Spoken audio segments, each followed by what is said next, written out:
access to a level 3 or 4 biosafe or biocontainment laboratory and its facilities is restricted to authorised and competent personnel only. In the UK and at VLA, staff must have full counter-terrorism clearance. They must have full occupational health clearance to work with flu and skin and respiratory sensitisers. And they must be trained to work to relevant standard laboratory operating procedures and risk assessments. It's the responsibility of those using the laboratories to ensure that they're fit and well and capable of working safely, not just for their own protection, but for that of other users. Before entering the facility, laboratory personnel must have specific training in handling pathogenic and potentially lethal agents and be fully aware of the dangers they pose. Staff will have undergone at least 40 hours of supervised training with these agents and in the facility. They are assessed for their competency before being allowed to work independently in the laboratory. Why is it necessary to have such stringent rules and supervision of staff? We need to ensure that all staff achieve the same level of competence. We have the pre-checks in place. This is to ensure that any PPE they're going to wear fits them personally. We have medical checks to ensure they're medically fit to work with these viruses in case they have to take any post-exposure antiviral treatment and also for their vaccinations. We also need staff to read through all the risk assessments and SOPs so they're familiar with them before they come into this environment. We then have a system in place of supervision for a minimum of 40 hours, and this is deemed necessary as a guideline to ensure that they've fully familiarised themselves with all the procedures, but some staff do require more than 40 hours. How do you manage the process? All staff complete their own checklist with the pre-entry checks that we've already discussed. They then will go in with a supervisor for 40 hours in the building. Once they've completed their 40 hours, they then approach the building officer who will carry out a formal assessment. This is both an assessment on them working, but also an interview basis on how they would deal with a spillage.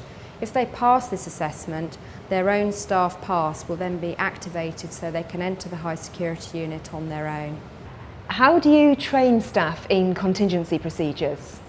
As part of their supervised working within the building, staff will be trained in particular contingency procedures, but also once a year the buildings are taken down for maintenance work, and during this time we will have a contingency procedures day when all staff must attend. We mock up spillages, alarms going off, and they can just refresh on the training, and it just gives them ongoing competence that can be evidenced. There are stringent rules and procedures for entering the facility that must always be adhered to. Follow me. Entry to the facility is by security key and double entry doors. Either door will only open once the other door has locked.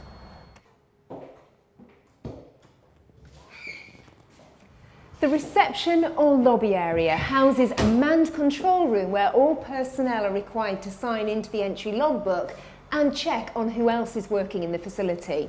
Where appropriate and if available, prior to entry, staff should check the pressure dials and warning lights to ensure that the facility is functioning correctly.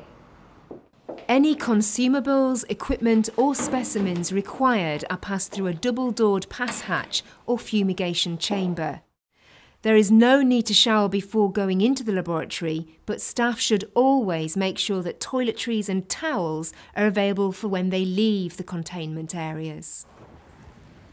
A door leads from the changing room into the containment area. Now we're ready to pick up our samples and equipment from the pass hatch.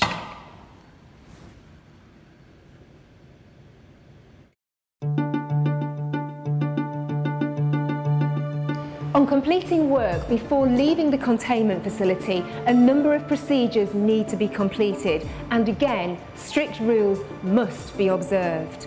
Anything used that may tear, such as a bag, should be put in the autoclave tin. Anything that comes out of the cabinet must be thoroughly surface decontaminated with Virkon or an approved equivalent and left for 10 minutes before removing. All sample containers must be surface decontaminated, clearly labelled in appropriate sealed plasticware suitable for low temperatures, and be stored safely in a freezer. Any equipment or matter left in the cabinet should be fumigated in the cabinet. The biosafety cabinet must be shut down properly after use. Signage should be put in place to indicate its fumigation status. Once the working area is organised, clean, decontaminated and ready for the next person, all required logbooks should be completed and any low stocks notified. Before leaving the lab area, staff should make sure that all the necessary equipment is turned off at the wall. All waste generated during the work should be disposed of in the correct streams. On leaving the actual lab area, staff must wash their hands. Any relevant work documentation should be faxed or scanned out, and staff should notify other users that they are leaving the facility.